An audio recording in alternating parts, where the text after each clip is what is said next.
룻기 1장. 사사들이 활동하던 때에 그 땅에 기근이 든 적이 있었다.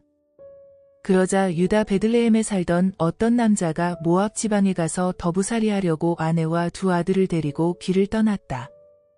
이 남자의 이름은 엘리멜렉이요 아내는 나오미, 두 아들은 말론과 기런이었다.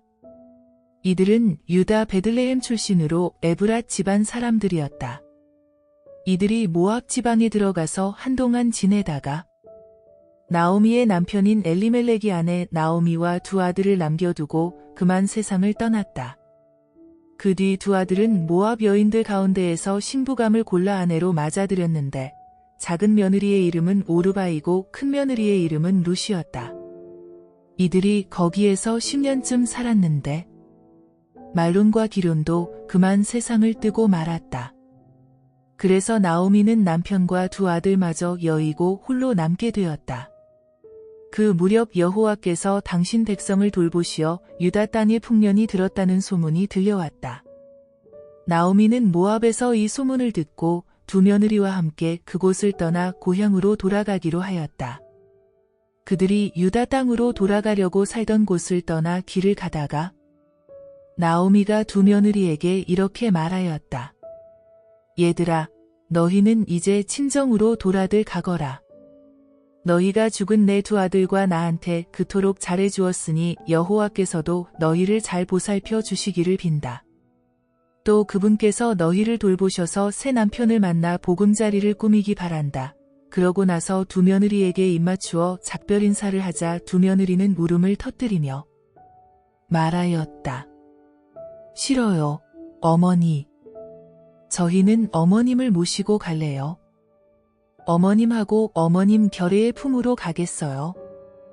그러자 나오미가 말하였다. 얘들아, 돌아들 가거라. 너희가 어쩌자고 나하고 같이 가려고 하느냐. 내가 너희 남편 될 자식들이라도 낳을 수 있다고 생각하느냐? 얘들아, 너희는 새롭게 시작해야 해. 나는 이렇게 늙어 재혼할 수도 없는 몸 아니냐. 만일 내게 어떤 희망이 남아있어서 오늘 밤이라도 남편을 맞아들여 자식을 낳는다고 하자. 그렇다고 해서 너희가 그 아이들이 자랄 때까지 기다릴 수야 없지 않겠니? 그걸 바라고 재혼도 하지 않고 무작정 기다릴 수야 없는 일 아니냐. 얘들아, 그건 정말 안 될 말이다. 나야 어차피 여호와께 얻어맞은 신세라고는 하지만 너희들 때문에 내 마음은 말할 수 없이 아프단다. 그들은 다시 소리 높여 울었다. 그러고 나서 오르바는 시어머니에게 입맞추어 작별 인사를 하였다.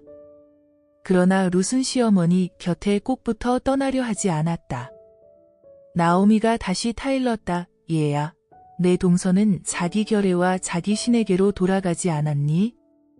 그러니 너도 내 동서를 따라 돌아가거라. 그러자 룻이 말하였다. 저에게 어머님을 떠나 혼자 돌아가라고 너무 그러지 마세요. 어머님 가시는 곳에 저도 가겠어요. 어머님 머무시는 곳에 저도 머물겠어요.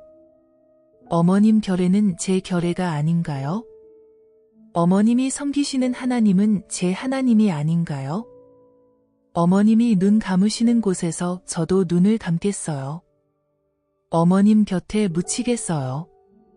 저는 죽는 한이 있더라도 어머님 곁을 떠나지 않겠어요. 만일 제가 어머님 곁을 떠나게 된다면 여호와께서 어떤 천벌을 내리신다 해도 달게 받겠어요. 룻이 이토록 자기 곁을 떠나지 않겠다고 굳게 결심하는 것을 보고 나오미는 더 이상 아무 말하지 않았다. 그래서 두 사람은 함께 길을 떠나 마침내 베들레헴에 다다랐다. 이들이 베들레헴에 도착하자 이 두 사람 때문에 온 장안이 시끌벅적하였다. 아니, 이게 누구야? 나오미 아니야? 그러자 나오미가 그들에게 말하였다. 이제는 나를 나오미라고 부르지들 말아요. 말하라고 불러줘요. 전능하신 그분께서 나를 이 지경이 되도록 내리치셨다오. 떠날 때는 아쉬운 것 하나 없이 떠났지만 이제는 여호와께서 빈손으로 돌아오게 하셨다오. 그러니 나옴이란 말이 웬 말이오. 여호와께서 나를 내리치셨다오. 전능하신 그분께서 이토록 나를 불행에 빠뜨리셨다오. 나오미가 모압 여인인 며느리 룻을 데리고 모압 지방을 떠나 베들레헴에 도착한 때는 보리를 거둬들일 무렵이었다. 룻기 2장. 나오미에게는 남편의 친척이 한 사람 있었다. 이 사람은 남편 엘리멜렉의 일가부치로 재산이 많은 마을 유지였으며 이름이 보아스였다. 하루는 모압 여인 룻이 나오미에게 이렇게 말하였다. 어머님, 밭에 나가고 싶어요. 혹시 저를 잘 봐주시는 분이라도 만나면 그분 뒤를 따라다니며 이삭이라도 주워 올까 해요. 그러자 나오미가 며느리에게 그렇게 하라고 하였다. 룻이 밭에 나가 곡식 거두는 일꾼들을 뒤따라가며 이삭을 줍는데 그 밭은 공교롭게도 엘리멜렉의 일가부치인 보아스의 밭이었다. 마침 보아스가 베들레헴에서 와서 곡식 거두는 일꾼들에게 여호와께서 자네들과 함께 하시길 바라네 하고 인사하자 그들도 여호와께서 어르신께 복 내리시길 빕니다 하고 대답하였다. 보아스가 곡식 거두는 일꾼들을 거느리고 있는 머슴에게 물었다. 저 젊은 여인은 누구인가? 곡식 거두는 일꾼들을 거느리고 있는 머슴이 저 사람 말씀이신가요? 나오미와 함께 모압 지방에서 돌아온 모압 여인이라고 하더군요. 곡식 거두는 일꾼들을 뒤따라가며 곡식단 사이에서 이삭이라도 죽게 해달라고 어찌나 애원을 해대는지. 아침부터 와서 농막에서 잠깐 쉰 것 빼고는 지금까지 저렇게 계속 일하고 있어요. 하고 대답하였다. 보아스가 룻에게 말하였다. 모압댁, 내 말 좀 들어봐요. 이삭을 주우러 다른 밭으로 가지 말아요. 여기서 다른 데로 가지 말고 우리 집 아낙네들을 따라 같이 다니시오. 일꾼들이 일하는 이 밭을 한번 보구려. 저 일꾼들 뒤만 쫓아다니시오. 저 젊은 일꾼들에게는 모압댁에게 치근덕거리지 말라고 단단히 일러두었소. 목이 마르거든 일꾼들이 항아리에 길어다 놓은 물이 있으니 목을 축이도록 하시오. 그러자 룻이 땅에 엎드려 절하며 말하였다. 어째서 이렇게까지 저에게 잘 대해 주시나요? 이방 여자인 저에게 이토록 마음을 써주시다니. 보아스가 룻에게 말하였다. 남편이 세상을 떠난 뒤에 모압댁이 시어머님을 어떻게 모셨는지 내가 다 들어서 알고 있소. 또 어떻게 해서 고향과 부모님 품을 떠나 낯선 백성이 사는 이 땅으로 오게 되었다는 말도 내가 자세히 들어서 알고 있소. 여호와께서 모압댁이 지금까지 살아온 모습을 보시고 그대로 갚아주시길 바라오. 이스라엘의 하나님 여호와께서 안식처를 찾아 그 품 안에 들어온 모압댁에게 넉넉하게 갚아주시길 바라오. 어르신네, 부디 저를 잘 보아주셔요. 저는 어르신네의 몸종만도 못한 몸인데 이토록 위로해 주시고 다정스럽게 말씀해 주시니 그지없이 고마울 뿐이에요. 하고 룻이 말하였다. 끼니 때가 되자 보아스가 룻에게 말하였다. 모압댁, 이리로 좀 와서 떡을 떼어 이 시큼한 장에 찍어 들어봐요. 룻은 곡식 거두는 일꾼들 곁에 앉았다. 그들이 볶은 곡식을 주어 룻은 배불리 먹고도 남았다. 룻이 이삭을 주우러 일어나자 보아스가 일꾼들에게 일러두었다. 저 여인이 곡식단 사이에서 이삭을 줍더라도 싫은 소리 하지 말게. 오히려 단에서 조금씩 이삭을 뽑아버리게. 그러면 저 여인이 이삭을 많이 주울 수 있겠지.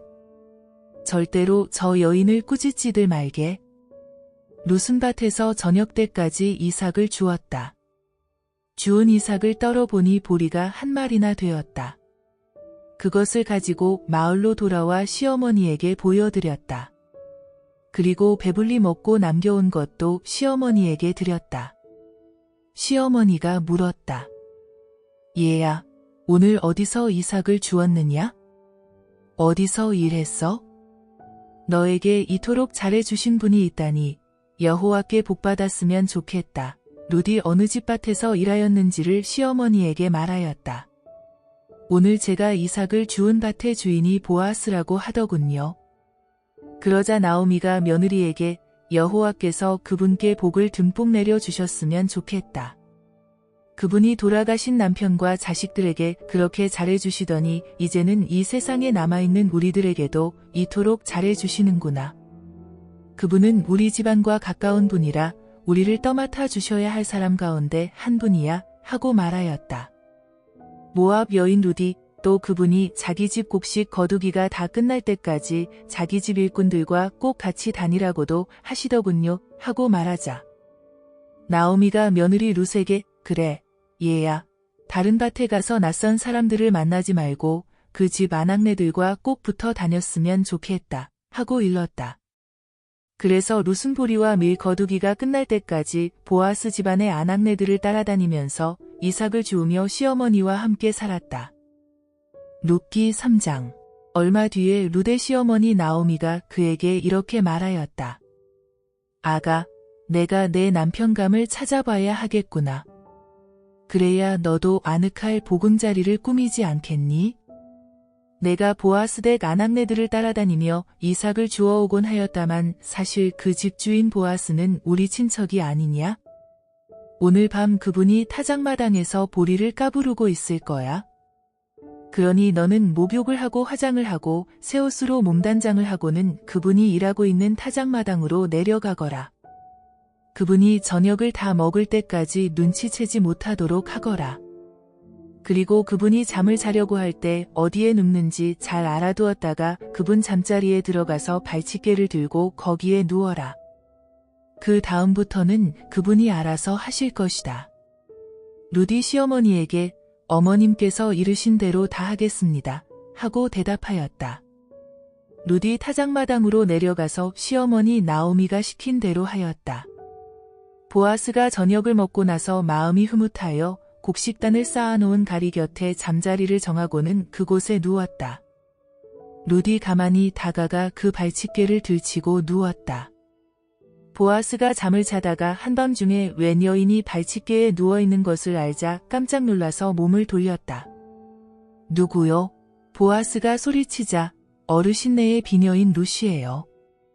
어르신네는 우리 집안을 맡아주셔야 할 분 아닌가요? 이 몸을 어르신네 옷자락으로 감싸주세요 하고 룻이 말하였다. 그제서야 보아스가 이렇게 말하였다. 모압 댁 여호와께 복받길 바라오. 댁이 어지간하면 가난하든 부유하든 젊은 남자를 따라갈 법도 한데 그렇게 하지 않는구려. 이렇게까지 지성으로 어머님을 모시려고 하다니. 이전보다 어머님을 모시는 효성이 더 갸륵하구려. 모압 댁 두려워하지 말아요. 모압 댁이 내게 말한 대로 내가 다 하리다. 모압 댁이 현숙한 여인인 줄은 온 마을 사람들이 다 알고 있소. 모압 댁이 말한 대로 내가 모압 댁 집안을 책임져야 할 사람인 것은 사실이요. 하지만 나보다도 모압 댁 집안에 더 가까운 일가부치가 있어요. 하여튼 오늘 밤은 여기서 보내요. 내일 아침에 그 가장 가까운 일가부치에게 어떻게 하는지 물어보아야겠소. 만일 그 사람이 모압 댁 집안을 책임져야겠다고 하면 그렇게 하도록 합시다. 그런데 그 사람이 책임지지 못하겠다고 하면 내가 모압 댁 집안을 꼭 책임지도록 하겠소. 이것은 여호와께서 살아 계시다는 사실을 두고 내가 맹세하는 말이요. 그러니 아무 걱정 말고 오늘 밤은 여기서 눈을 붙이도록 하시오. 룻이 새벽까지 보아스의 발치개에서 눈을 붙이고 아직 사람들이 서로 알아보기 어려울 때의 자리에서 일어났다. 아낙네가 타작마당에 들어온 것을 사람들이 알아채지 못하도록 하는 것이 좋겠다고 보아스가 말한 까닭이다. 보아스가 말하였다. 모압 댁, 두르고 온 겉옷을 펼쳐봐요. 룻이 시키는 대로 하자 보아스는 보리를 6마리 되어서 룻에게 이어주고는 마을로 들어갔다. 룻이 시어머니에게 돌아오자 나오미가 룻에게 물었다. 얘야, 어떻게 되었니? 룻은 나오미에게 보아스가 자기에게 어떻게 했는지 일일이 다 말하였다. 그러고는 이렇게 말을 맺었다. 그 사람이 이렇게 보리를 6마리나 되어주며 시어머니에게 빈손으로 가서야 되겠느냐고 하더군요. 시어머니 나오미가 말하였다. 얘야, 이제는 이 일이 어떻게 되어가는지 가만히 지켜보고만 있어야겠구나. 어떻게 되어갈지 곧 알게 될 게다. 그 사람은 오늘 이 일을 다 마무리 지을 때까지 쉬지 못할 거야. 룻기 4장. 보아스는 성문 위에 있는 마을 회관으로 올라가 자리를 잡고 앉아 있었다. 때마침 보아스가 말하던 나오미의 가장 가까운 일가부치가 지나가는 것이 아닌가. 보아스가 그에게 소리쳤다. 여보, 이리 좀 올라와 보오. 그가 올라오자. 보아스는 마을 우덜은 열분을 오시라고 하였다. 어르신네들, 여기에 앉으십시오 하자 그들이 자리에 앉았다. 보아스가 엘리멜렉의 집안을 책임져야 할 가장 가까운 일가부치에게 잘 아시다시피 우리 동기 엘리멜렉의 밭이 있지 않소? 그 밭을 모압 지방에서 돌아온 나오미가 팔겠다 하오.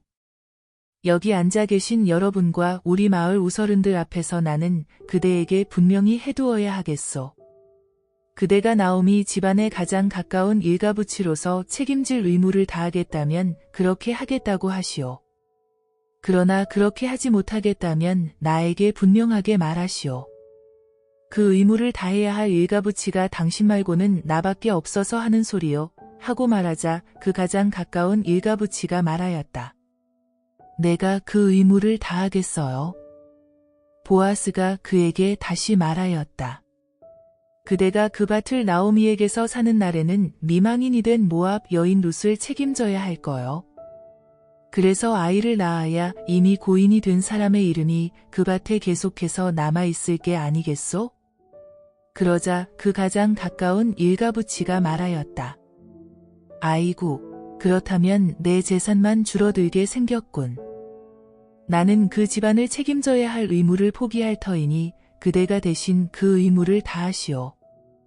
옛날 이스라엘 사람들은 가장 가까운 일가부치로서 책임져야 할 의무를 다른 사람에게 떠맡기거나 물물 교환을 할 때는 자기 신발 한 짝을 상대방에게 벗어주는 관습이 있었다.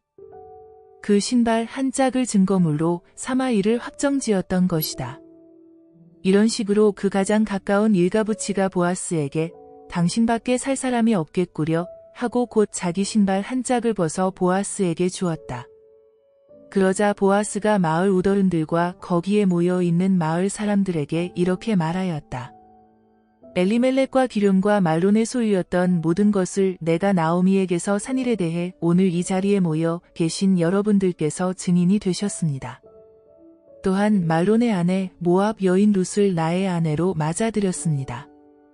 이제 아이를 낳아 고인의 소유지에 그의 이름이 길이 이어지도록 하겠고 그의 이름이 고인의 동기들과 마을 사람들의 기억 속에서 사라지지 않도록 하겠습니다. 오늘 이 일에 대해서 여러분들께서는 증인이십니다.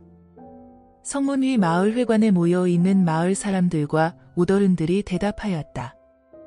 우리가 증인입니다. 여호와께서 그대 집안으로 들어가는 여인을 이스라엘 집안을 일으켜 세운 두 여인 라헬과 레아 같게 하시기를 빕니다. 또 여호와께서 그대를 에브랏에서 유력한 인물이 되게 하시고 베들레헴에서 이름을 날릴 수 있도록 해주시기를 빕니다. 또 여호와께서 이 젊은 여인을 통하여 그대에게 대를 물려받을 아이를 주시어 그대 집안이 다말과 유다 사이에서 낳은 베레스의 집안처럼 될 수 있게 해주시길 빕니다. 이렇게 하여 보아스가 룻을 아내로 맞아들여 그 여인과 잠자리를 같이 하였다. 여호와께서 그 여인의 몸에 새 생명을 허락하셔서 그가 아들을 낳았다. 그러자 마을 아낙네들이 나오미에게 이렇게 말하였다. 여호와를 찬양합니다. 그분께서 오늘 당신 집안에 대가 끊기지 않게 아들을 주셨군요. 이 아이가 이스라엘 사람들 가운데에서 길이 이름을 남길 수 있기를 바랍니다. 이제 이 아이가 당신에게 살맛나게 해주겠군요. 늙음하게 당신을 잘 모시겠지요. 이 아이는 7 아들보다도 더 당신을 극진히 모시던 당신 며느리가 낳은 아들이니까요. 나오미가 아이를 넘겨 바다 품에 안고 고이 길렀다. 이웃 아낙네들은 나오미가 아들을 보았어 하며 그 아이에게 오벳이라는 이름을 붙여주었다. 그가 바로 다윗의 할아버지요 이새의 아버지였다. 베레스의 족보는 다음과 같다. 베레스는 헤스론을 낳았고 헤스론은 람을 낳았고 람은 암미나답을 낳았고 암미나답은 나손을 낳았고 나손은 살몬을 낳았고 살몬은 보아스를 낳았고 보아스는 오벳을 낳았고 오벳은 이새를 낳았고 이새는 다윗을 낳았다.